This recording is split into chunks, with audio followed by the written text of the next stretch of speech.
Faly miarabantsika indray mbola ao anatiny izao herinandro ny fifandraisana izao zay niarahantsika nahita ny fomba ifandraisan'Andriamanitra amintsika ao anatin'ny fikasana masina dia ny ahatonga antsika ho eo akaikin'Andriamanitra ary indrindraindrindra hanana fahavononana eo amin'ny momba antsika rehetra hiatrika izany antsoina hoe fiainana mandrakizay izany. Faly mamerina sy manamafy mandrakariva ny fiarabana antsika sika rehetra izay mpanaraka ny izao fandarana izao eto anivon'ny tambazotra tserasera ny Facebook zany ary any koa ny eo anivon'ny radio koa ny lohahevitra zay arahantsika mijery amin'izao fotoana izao zany hoe lohahevitra 5 dia ny vavaka no manamasina. Alohan'ny rosotsika lalindalina kokoa ary dia asaina ampitiavana sika mba iombona fa hisy vavaka zay ho tononona.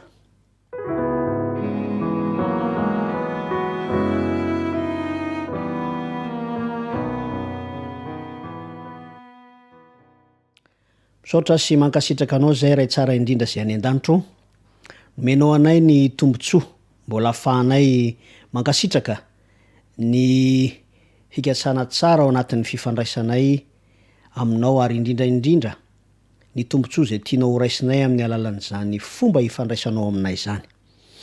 Tsy mitsaratra zay mangataka famelan-keloko ary mangataka ny taridalana avy amin'ny fananao masina mba anomana amin'ny fomampananay tsirairay avy hitondra tombontsoa anay zao fotoana izao ny anaran'i Jesosy Kristy. Amen.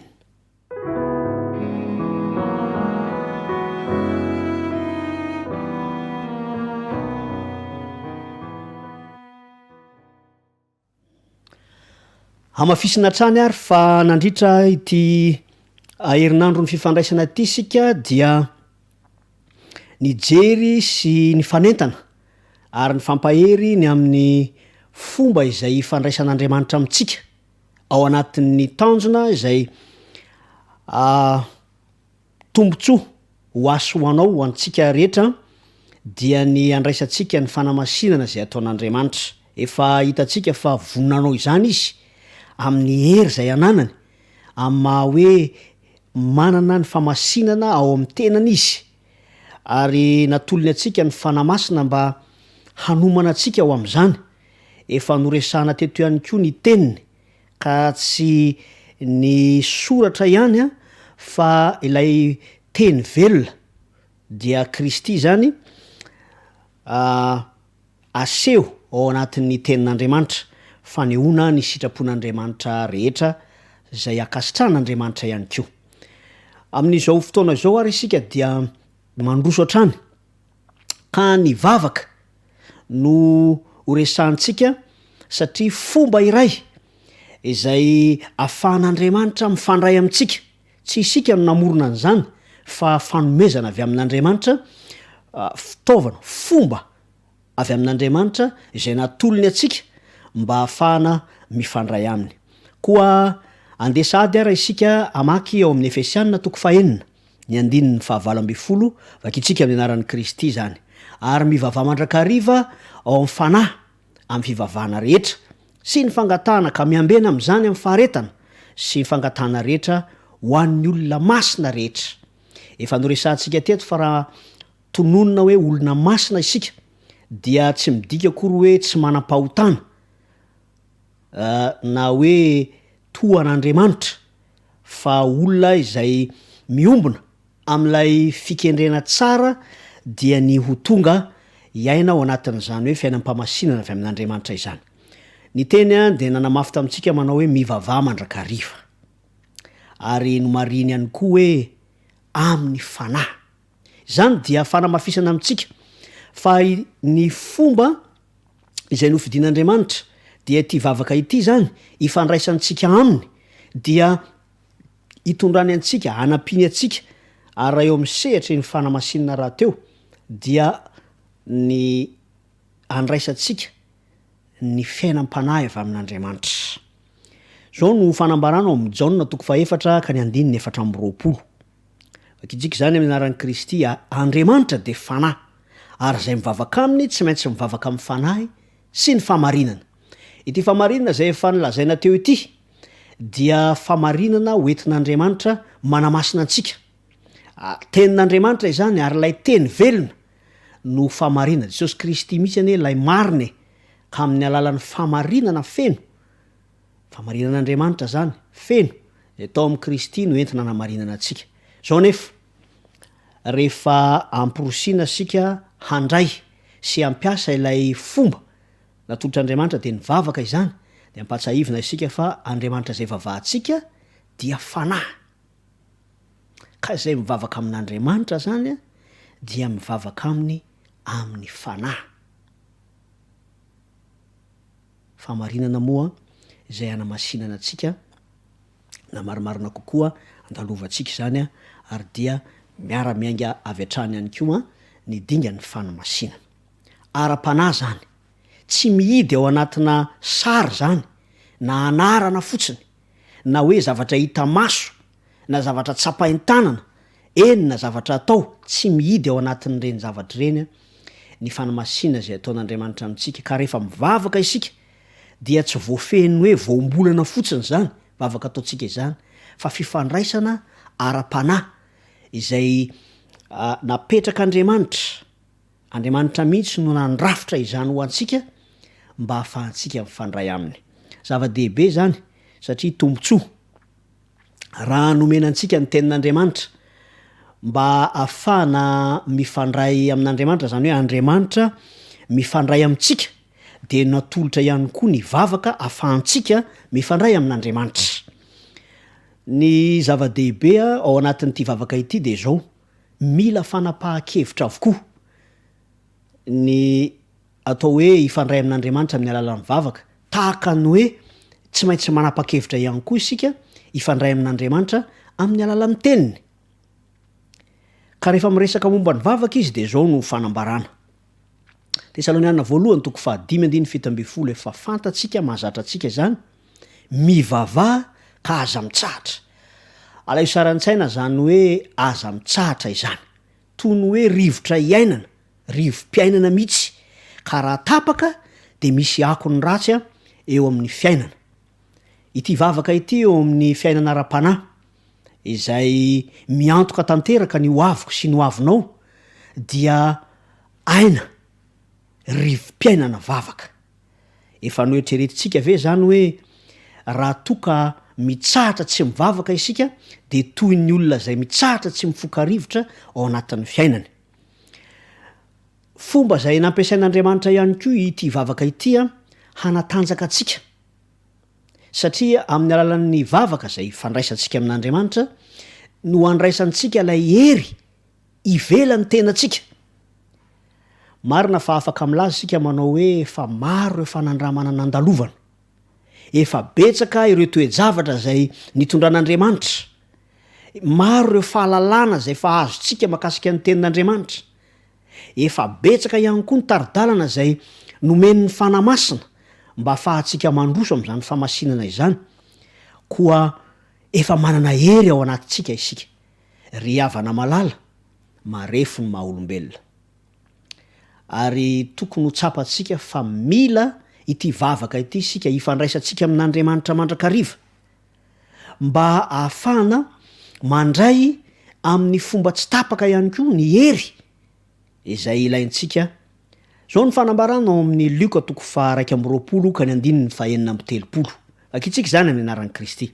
Hamiambena ka mivavaha mandrakariva mba hahery anareo andositra izany zahatra ho avy rehetra zany ary hitsangany anatrehany zanak'olona. Misy tanjona ara-panahy de ny amin'ny ho avy mandrakizay ny antony mahatonga an'Andriamanitra nametraka nyity tombotsoa ity. Raha ilaza antsika hoe fitaovana mantsy ny vavaka dia mba tsy hoeritreretina hoe zavatra anankiray zany ka voafetra fotsiny ao anatin'ny hoe mahafitaovana na fomba, fa kosa fiainana ara-panahy, rivo-piainana ara-panahy, ka ahatonga atsika hanana hery hiatrika ny fiainantsika eo am-piomanana ho amin'ny fiainana mandrakizay.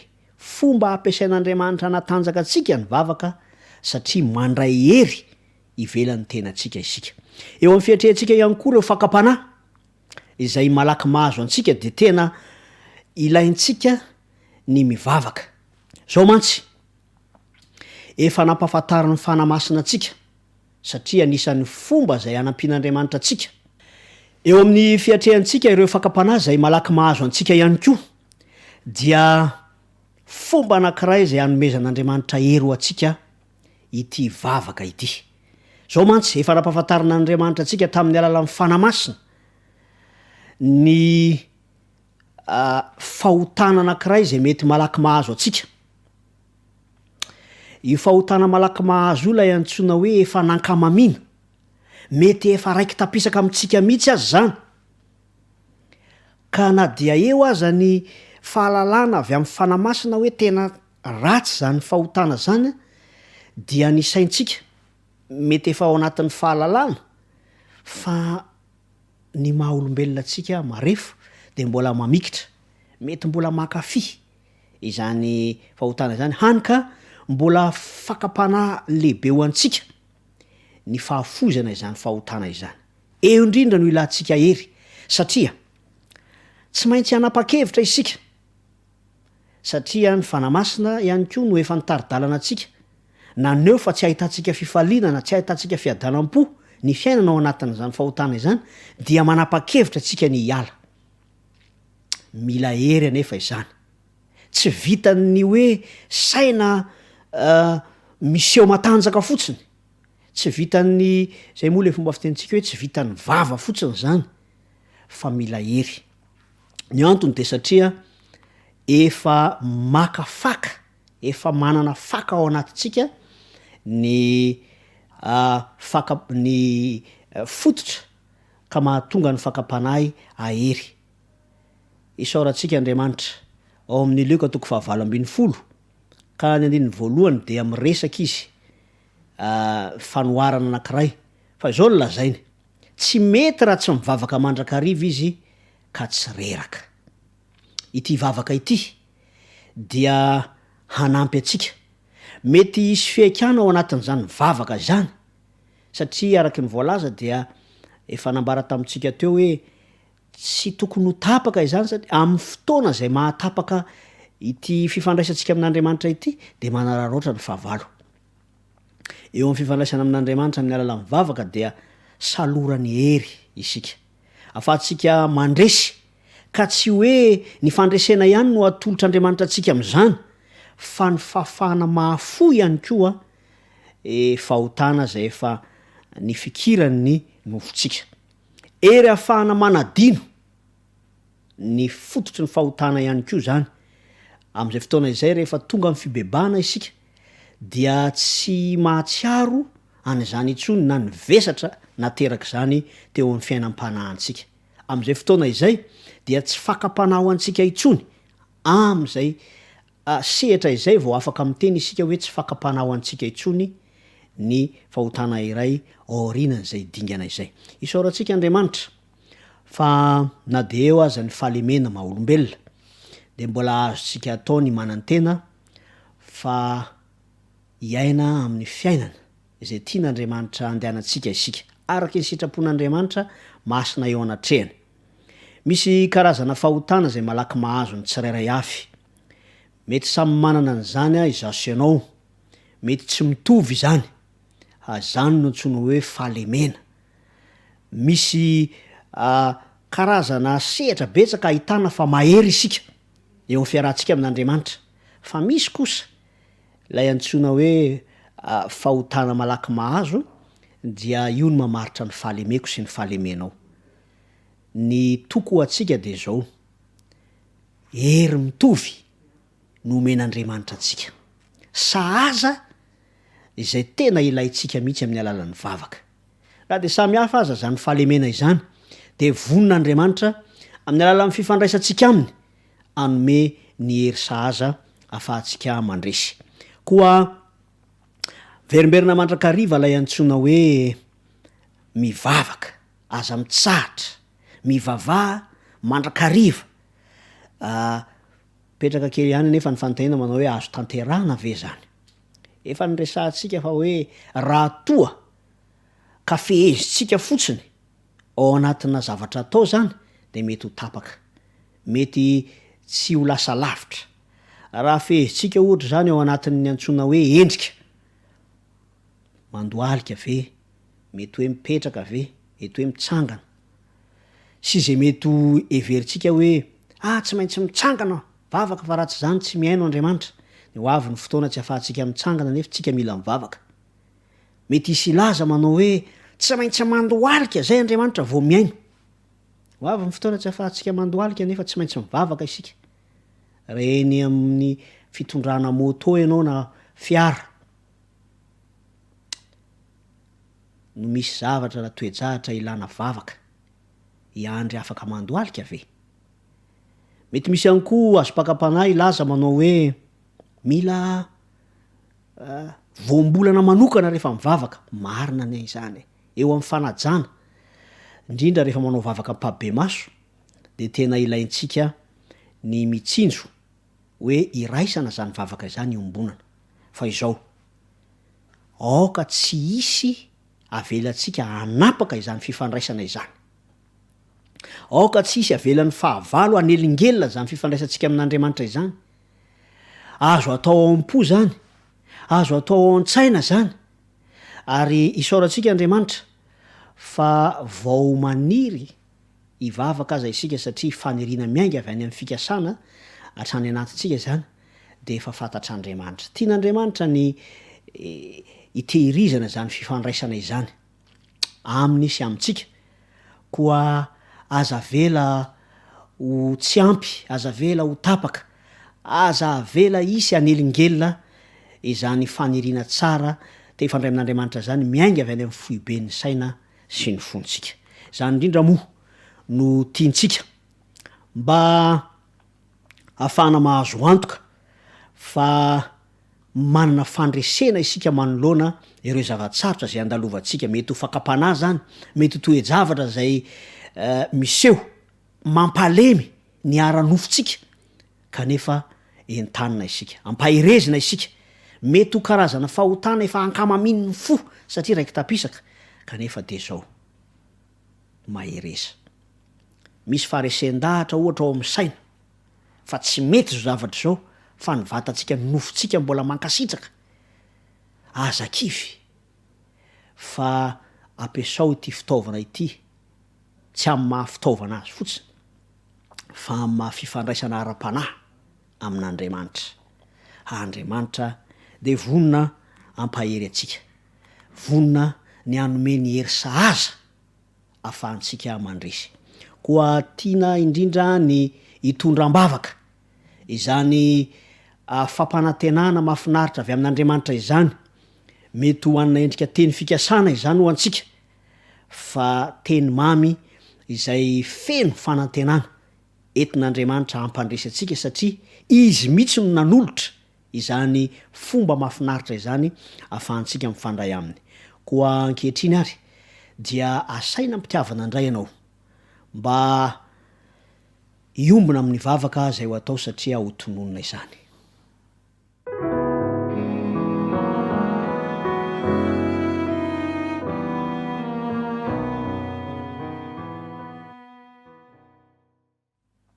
Mankasitraka anao zay ray tsara indrindra zay any an-danitro satria tsapanay tokoa fa ny fitiavanao hifandray aminay dia manesika ny fafana manolotra ireo fomba maro izay hiteraka tombotsoa ho anay amin'ny alalany zany fifandraisana izany.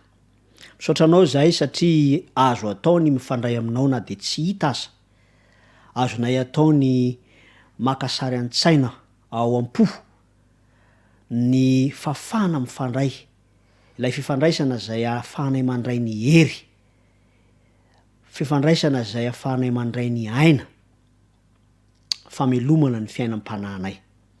Ankasitrahanay zany tompo ary mampianaranay ay iainan'izany amin'ny finoana, indrindraindrindra ay ankasitraka izany hatrany hatrany.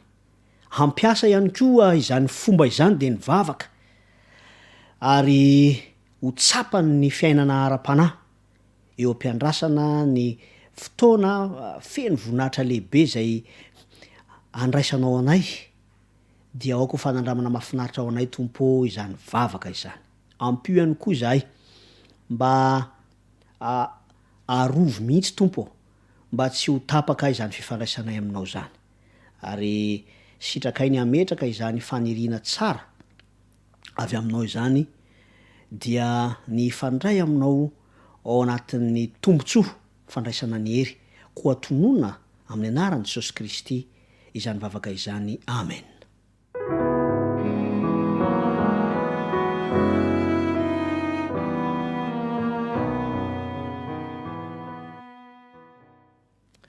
Zava-dehibe ny miorina mandrakariva eo amin'ny fifandraisana amin'Andriamanitra. Izy raha teo moa no efa nanao ny dingana voalohany amin'ny zavatra rehetra ho antsika, koa sitrakitsika ny isaotra mandrakariva an'Andriamanitra. Isaorana toy izany ihany koa nefa ianao zay mbola manaraka tsy tapaka izao fandarana izao loha hevitra, ka raha niresaka ny amin'ny vavaka isika androany dia iresaka kosa isika ny amin'ny fizahan-toetra rahampitso.